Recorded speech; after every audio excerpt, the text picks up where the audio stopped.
दाक्षिण्यं स्वजने दया परिजने शाठ्यं सदा दुर्जने प्रीतिः साधुजने नयो नृपजने विद्वज्जने चार्जवम्। शौर्यं शत्रुजने क्षमा गुरुजने कान्ताजने धृष्टता। ये चैवं पुरुषाः कलासु कुशलास्तेष्वेव लोकस्थितिः। अयि लोकस्थितिसन्धारकाः गुणिनः सुधियः च दर्शकाः वार्तावल्याः एतस्मिन् विविधभाषा विचाराधृते अभिनवे अंके भवतां समक्षं समुपस्थितः अहमेष नारायणदत्तमिश्रः सश्रद्धं विनम्रम् अभिवादनं प्रस्तौमि। एतस्मिन् स्वागतावसरे अहं गवीशद्विवेदी अपि भाषाप्रेमिणः दर्शकान् वन्दे। अथ सहर्षं विज्ञापयितुकामः यदस्माकं जीवने भाषाणां भवति अत्यन्तं माहात्म्यम् इति। नूनं माध्यमभूताः एताः भाषाः तु जीवनस्य गुह्यं सर्वमपि यथा यथं यथा कालं च अस्माकं समक्षम् उपस्थाप्य शिक्षयन्ति प्रेरयन्ति च। प्रेरणाप्रदायकानि सुभाषितानि अपि एतासु भाषासु अन्वितानि भवन्ति, विशिष्य संस्कृतभाषायां। सत्यमेव। एतादृशेषु एव नीत्यादिप्रेरणापरकेषु सुभाषितेषु अन्यतमं प्रयत्नपथप्रबोधकं हि एतदङ्कीयं सुभाषितं सर्वादौ इह सम्प्रस्तुमः। अरणिमन्थने जाते युविरन्तुं न चेष्टते स एव लभते वहनिमेवं सिद्धेरपि प्रथा।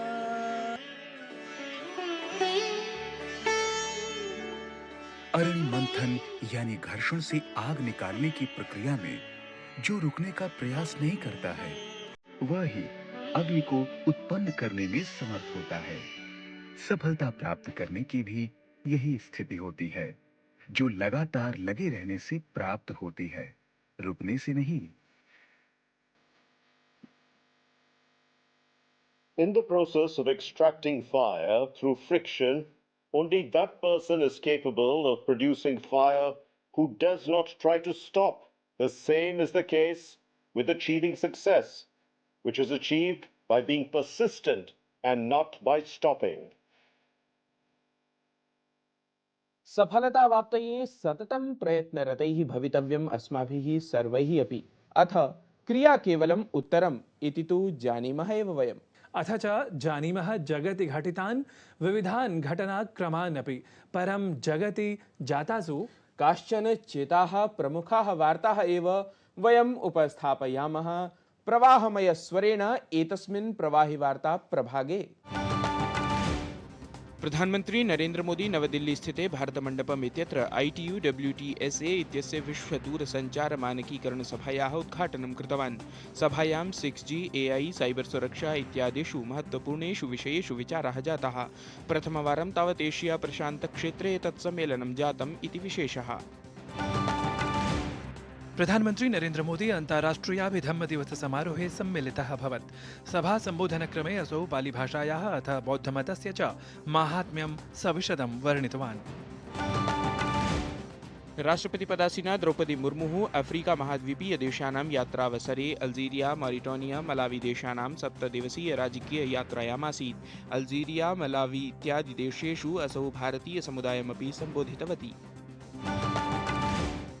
हरियाणा राज्ये पुनरपि संघटितं जातं भाजपा इत्येतत् दलीयं प्रशासनं। पंचकुलानगरे मुख्यमन्त्रित्वेन द्वितीयवारं शपथं गृहीतवान् नायब सिंह सैनिः। मुख्यमन्त्रिणं समेत्य 14 नेतारः कृतवन्तः मन्त्रित्वेन शपथग्रहणम्।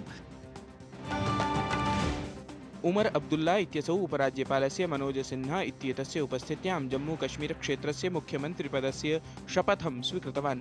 सुरेन्द्रकुमार चौधरी इत्यसौ तत्र उपमुख्यमन्त्रिपदस्य शपथं गृहीतवान्।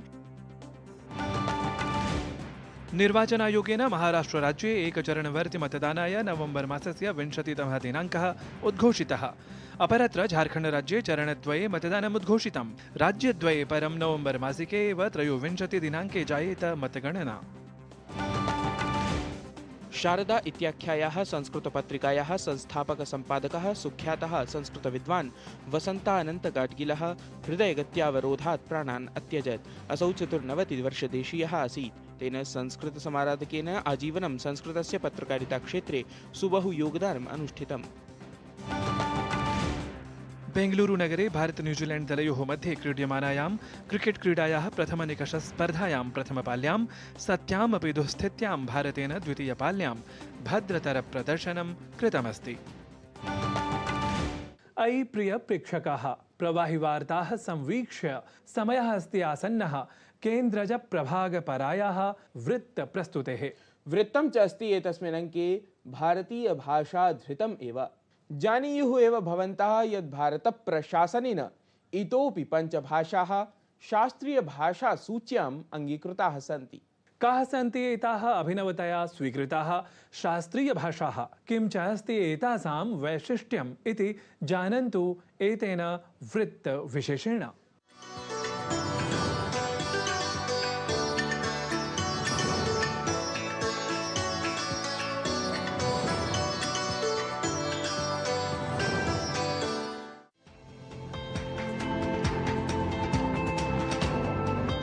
सृष्ट्याः आदिकालतः एव भाषाः कस्याः अपि संस्कृतेः रिक्थभूताः प्राणभूताः वा भवन्ति।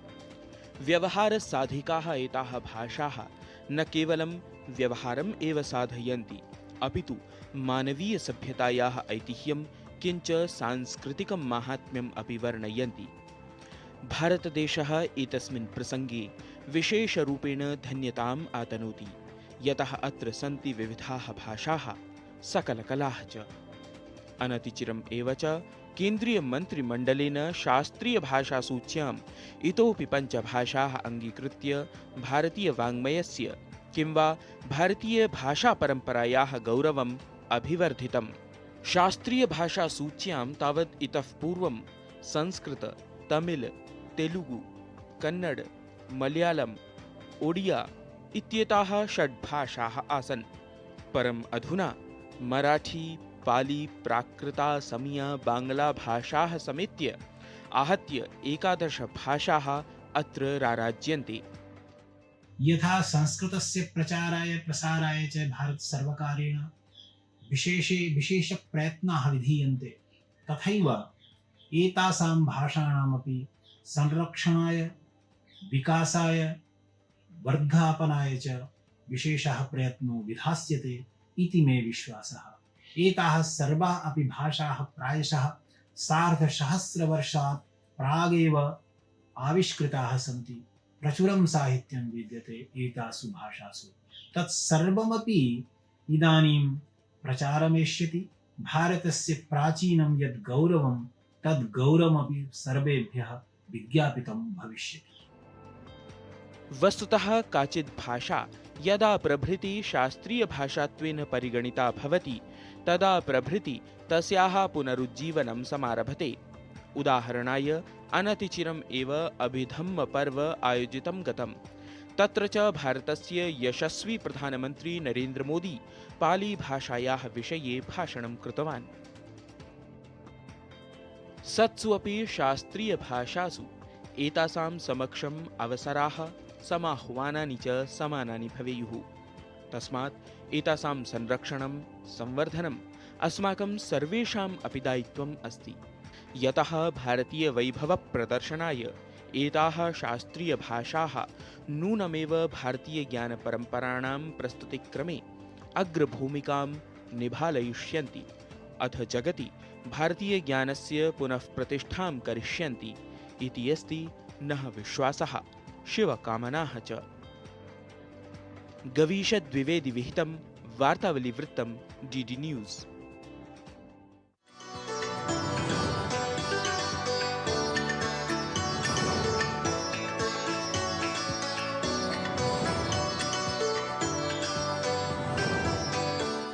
साधु नूनं भारतीयज्ञानपरम्परा सम्पोषिकाः एताः भाषाः भविष्ये भारताय भव्यतरतां भावयेयुः।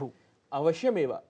वस्तुतः भारतीयभाषाणां संवर्धनं प्रशासनेन अपि सततं क्रियमाणम् अस्ति। अत एव भारतप्रशासनस्य शिक्षामन्त्रालयेन अपि उच्चस्तरीया भारतीयभाषासमितिः संघटिता आसीत्। एतस्याः एव समित्याः अध्यक्षः बुद्धिमत् सुप्रबुद्धः अथ च भारतीयभाषाविद् अस्ति अस्माकं तृतीया प्रभागे अद्य संवादातिथिः। आयान्तु दृश्यांकितं संवादम् एतम् अवलोकयामः।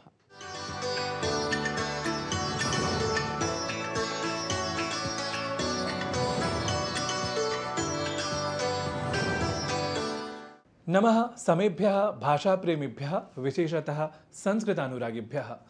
भाषास्थितिं देशे अथ शास्त्रीयभाषासु स्थितिं ज्ञातुम् अद्य वयं सम्पर्कसाधिताः स्मः चमुकृष्णशास्त्रीवर्येण सह। असौ तत्र भारतीयभाषासमितेः अध्यक्षत्वं निभालयति। महोदय वार्तावल्यां स्वागतम् अथ नमस्कारः। मम प्रथमः प्रश्नः यत् अनतिचिरमेव पञ्चभाषाः शास्त्रीयभाषात्वेन ख्यापितं गताः सन्ति।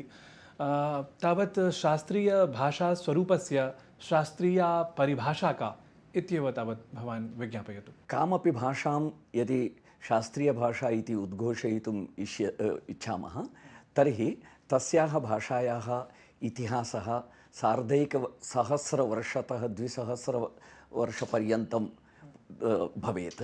तस्य पुरातनत्वं तावत् सुदीर्घं प्राचीनं स्यात् इति एकः विषयः। द्वितीयः विषयः तस्यां भाषायां मूलभूतं तद्भाषीयं साहित्यं भवेत्। अन्यभाषाभ्यः साहित्येभ्यः स्वीकृतं न, स्वीयं स्वतन्त्रं साहित्यं भवेत्, मौलिकं साहित्यं भवेत् इति द्वितीयः विषयः। तृतीयः विषयः सा भाषा तत्र विशिष्टा भवेत्। आधुनिकभाषातः सा भाषा अधिकविशिष्टा भवेत्, किञ्चित् विशिष्टा भवेत्। चतुर्थं इतिहासः यथा प्राचीनः तत्कालीनः ग्रन्थाः लिखितसाहित्यम् अपि भवेत् इति एवं चत्वारः अंशाः तत्र शास्त्रीयभाषात्वेन परिगणनाय मुख्यभूताः भवन्ति। वस्तुतः संस्कृतम् अपि शास्त्रीयभाषात्वं स्वस्यां समाविशति। अहं ज्ञातुकामः यत् काः अन्याः भाषाः याः साधारणजनाः न जानन्ति यत् वस्तुतः इमाः भाषाः अपि शास्त्रीयाः भाषाः इति। इदानीं यासां भाषाणां शास्त्रीयभाषा इति उद्घोषणा अभवत् ताः तु ज्ञायते एव। पाली, प्राकृत, बङ्ग्ला, असमिया अपि च मराठी इति पञ्चभाषाः। पुनश्च पूर्वं षड्भाषाः एवं प्राचीनभाषाः इति घोषिताः। तमिळ्, मलयाळं, कन्नड, तेलुगु, ओडिया, उत्कलभाषा एवं एताः पञ्चभाषाः। पुनः संस्कृतं षड्भाषाः एवं प्राचीनं पूर्वं घोषिताः षड्भाषाः, इदानीं घोषिताः पञ्चभाषाः आहत्य 11 भाषाः अभवन्। इङ्ग्लिश् मध्ये क्लासिकल् लैंग्वेज इति कथ्यते खलु, एतस्य हिन्दीभाषायां संस्कृतभाषायां शास्त्रीयभाषा इति इदानीम् उच्यते। हिन्दीभाषायां मराठीभाषायाम् अभिजातभाषा इति कथ्यते क्लासिकल् लैंग्वेज इत्यस्य। तेलुगुभाषायां पुरातनभाषा इति कथ्यते। कन्नडभाषायां प्राचीनभाषा इति कथ्यते। एवं विविधभारतीयभाषासु एतासां नाम संस्कृतशब्दाः एव। एते सर्वे अपि शब्दाः संस्कृतशब्दाः पर्यायवाचिनः भवन्ति। शास्त्रीयभाषा, अभिजातभाषा, प्राचीनभाषा, पुरातनभाषा इत्यादि रूपेण। महोदय, शास्त्रीया भाषा वस्तुतः लोके तत्र प्रयुक्ताः न भवन्ति शास्त्रीयाः भाषाः इति तावत् साधारणम् अवगमनं भवति। यथा संस्कृतं यथा उच्यते यत् शास्त्रीया भाषा अपि लौकिकी भाषा अपि, तर्हि द्वयोः मध्ये तत्र कः भेदः? वस्तुतः सर्वाः आधुनिकभाषाः याः सन्ति ताः सर्वाः अपि भाषाः प्राचीनभाषायाः एव परम्परारूपेण अग्रे अनुवर्तमानाः भाषाः सन्ति। तेषामेव समये समये सर्वासु अपि भाषासु किञ्चित् नूतनाः शब्दाः युक्ताः भवन्ति। देशभेदात्, कालभेदात् उच्चारणे अपि भेदाः आयान्ति। विषयभेदात् शब्दावली नूतना प्रविष्टा भवति। एवं विषय आद्यता अपि परिवर्तनं भवति। यथा अद्यत्वे टेक्नालजी इति यत् कथ्यते ते विषयाः भाषासु अधिकतया प्रयुज्यन्ते। एवं प्रकारेण भाषासु कालान्तरेण गच्छता कालेन कतिचन परिवर्तनानि आयान्ति। तस्य अर्थः एवं न यत् प्राचीनभाषा भिन्ना आधुनिकभाषा भिन्ना इति, परन्तु तत्र प्राचीनभाषा शास्त्रीयभाषाणां लक्षणे अपि तदपि उक्तमस्ति यत् भाषा अद्य व्यवहारे नास्ति चेदपि तस्य ग्रन्थराशिः साहित्यराशिः उपलभ्यते चेत् सा अपि शास्त्रीयभाषा इति रूपेण परिगणयितुं शक्यते इति। अहं ज्ञातुकामः यत् संस्कृतेन सह तत्र एतासां भाषाणां विशेषसम्बन्धः कीदृशः? सर्वासां भारतीयभाषाणां परस्परं सम्बन्धः अस्ति। तत्र सर्वासु अपि भारतीयभाषासु 50-60% शब्दानां प्रमाणं तु संस्कृतशब्दाः भवन्ति। अक्षरमालासु समानता अस्ति, ध्वनिव्यवस्थायां समानता अस्ति, वाक्यरचनायां समानता अस्ति, व्याकरणे अपि बहवः साम्यानि सन्ति, प्रत्ययाः बहवः समानाः भवन्ति। अतः एताः सर्वाः अपि भारतीयभाषाः एकपरिवारसदस्याः सन्ति।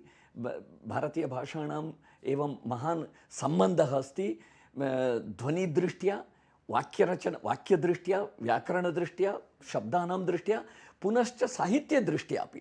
अद्यत्वे आधुनिककाले बहवः विषयाः विश्वतः सर्वतः स्वीकृताः, परन्तु प्राचीनकाले सर्वास्वपि भारतीयभाषासु यत् साहित्यं, विशेषतः शास्त्रीयभाषासु यत् साहित्यं निर्मितं, तस्य साहित्यस्य विषयाणां मूलस्रोतः संस्कृतसाहित्यमेव। अपि च संस्कृतसाहित्येन अपि भाषाणां साहित्यं विषयवस्तु स्वीकृतं। पाली, प्राकृत, तमिळ् इत्यादि भाषाभ्यः विषयवस्तु संस्कृतेन अपि स्वीकृतं। संस्कृतसाहित्यतः विषयवस्तु इतरभाषाभिः अपि स्वीकृतम्। एवं भारते भाषाणां परस्परं सौहार्दम् आसीत्। महोदय, वस्तुतः साधारणीः भाषाः अपि इदानीन्तनाः ये जनाः सन्ति ते तथा न पठन्ति, नाम रुचिपूर्वकं न पठन्ति, केवलं विज्ञानं प्रविधिं नाम एवं विधानेव विषयान् ते पठन्ति। अहं ज्ञातुकामः यत् शास्त्रीयभाषाः पठित्वा ते किं कुर्युः, नाम अध्येतारः किं विधं क्षेत्रं प्रविशेयुः, तर्हि एवं विधस्य प्रश्नस्य किमुत्तरं भवत् तेषाम्? एवं सम्यक् एव उत्तमप्रश्नः पृष्टः। भारतीयतत्त्वानाम् आधारेण भारतस्य विकासः चिन्तनीयः इति। शिक्षानीतौ अपि रूटेड्नेस् इति विषये बहुधा उक्तमस्ति। Rooted to our culture, rooted to our tradition, knowledge tradition विशेषतया। तर्हि तदर्थं शास्त्रीयभाषाणां बहु महत्त्वं भवति। केवलं शिक्षाक्षेत्रेण शास्त्रीयभाषासु विद्यमानज्ञानतः आर्थिकक्षेत्रे, प्रबन्धनक्षेत्रे, विज्ञानक्षेत्रे, राष्ट्रजीवनस्य सर्वेषु क्षेत्रेषु अपि अत्रत्य ज्ञानस्य उपयोगः भवति। सांस्कृतिकक्षेत्रे इत्यादि क्षेत्रेषु अपि सर्वत्र एतासाम् उपयोगः भवति।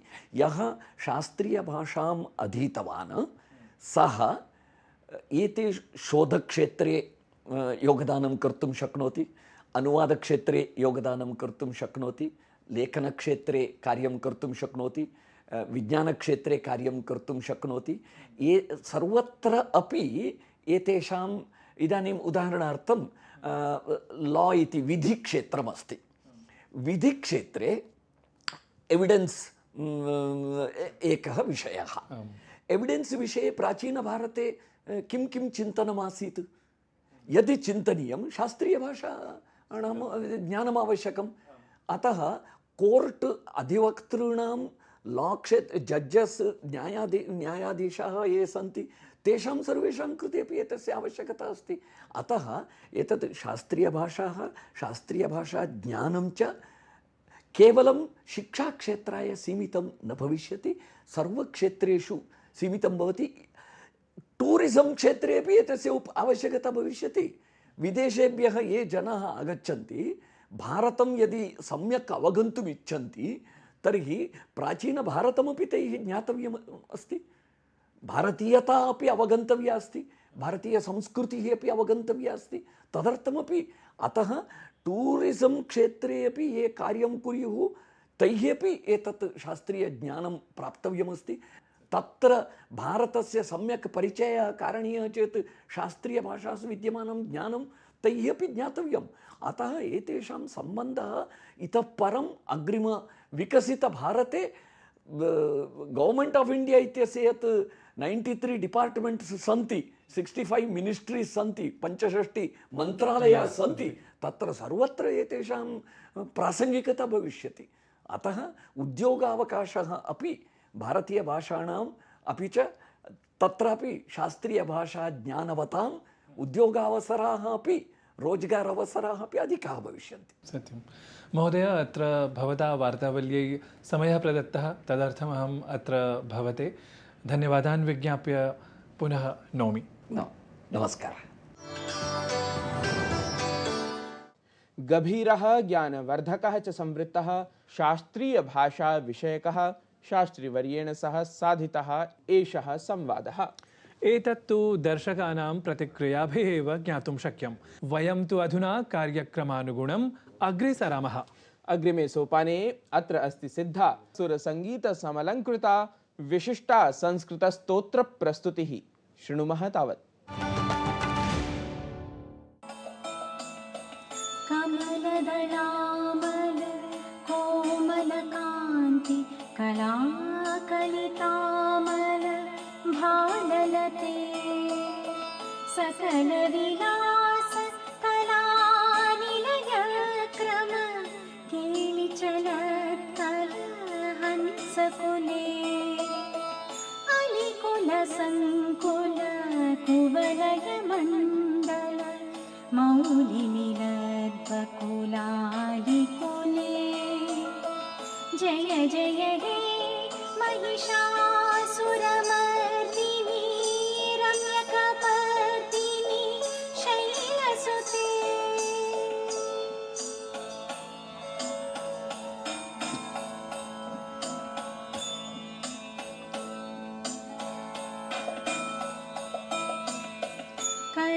करमुरलीरव वीजितकूजित लज्जितकोकिल मञ्जुमते मिलितपुलिन्द मनोहर गुञ्जित रञ्जित शैलनिकुञ्जगते